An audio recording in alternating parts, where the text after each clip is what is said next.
Hey everybody, it's Chad with Nobody Else's Auto. We are here at Mecum, Kansas City with our good friend, Jim Wicks. Now we've done a lot of videos with you over the years, which is awesome because you have so much knowledge, and the car that we're going to talk about right now, obviously right in your wheelhouse. 1970 Shelby. And you're pretty much the Shelby guru. Well, I've been very blessed to have a lot of these cars and been involved in building, restoring, buying, and selling. Basically for what, 50 years now, since pretty these were much hands-on. These were essentially just used cars when you started messing with them. I was messing with them when nobody cared. They were just old cars.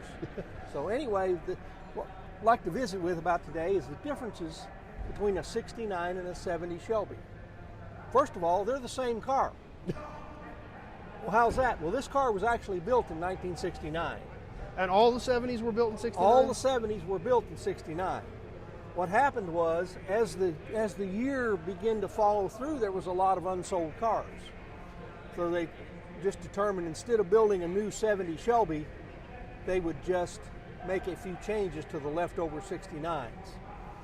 And this one here is a 70. This car is a 70, and I'll talk about the differences in that.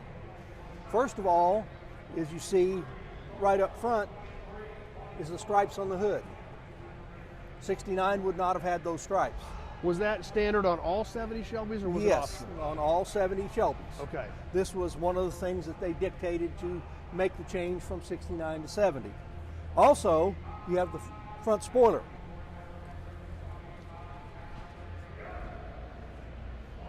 This is a front spoiler, which is very much a takeoff on the Boss 302 front spoiler. Did 69s have a front spoiler? No, they did not. None at all. They were plain. They were very plain as far as that. And then the third thing, to make sure that it was 100% legit and legal, they changed the VIN number on the dash to where the first number, which indicated the year of the build, instead of being a 9, becomes a 0. So they were completely legitimate title as a 1970 car, Yes. but the shells were built in 69. Yes.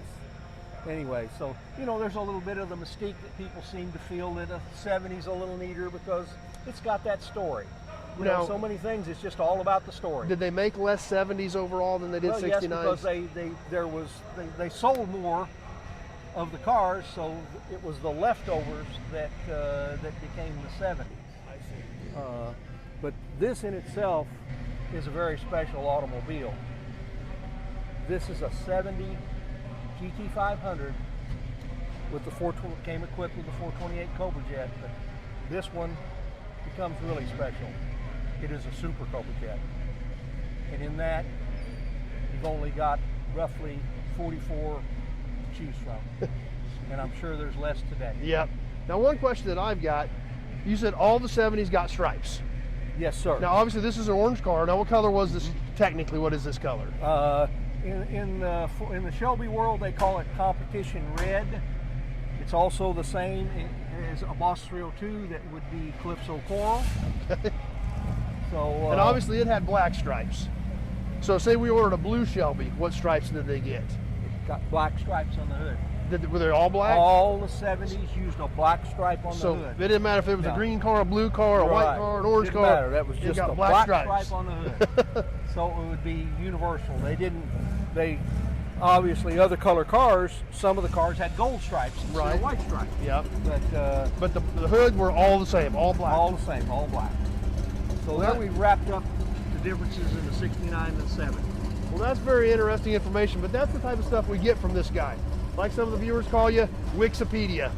Because you're, especially on Ford stuff, you're definitely the Wicksipedia. So that's great information, super cool. And there again, that's what's always fun about doing videos with you. You have so much knowledge that you share with everybody else. So Jim, once again, thank you. Very good. And let's take a little bit of a look at this car here in a few minutes. So. Okay.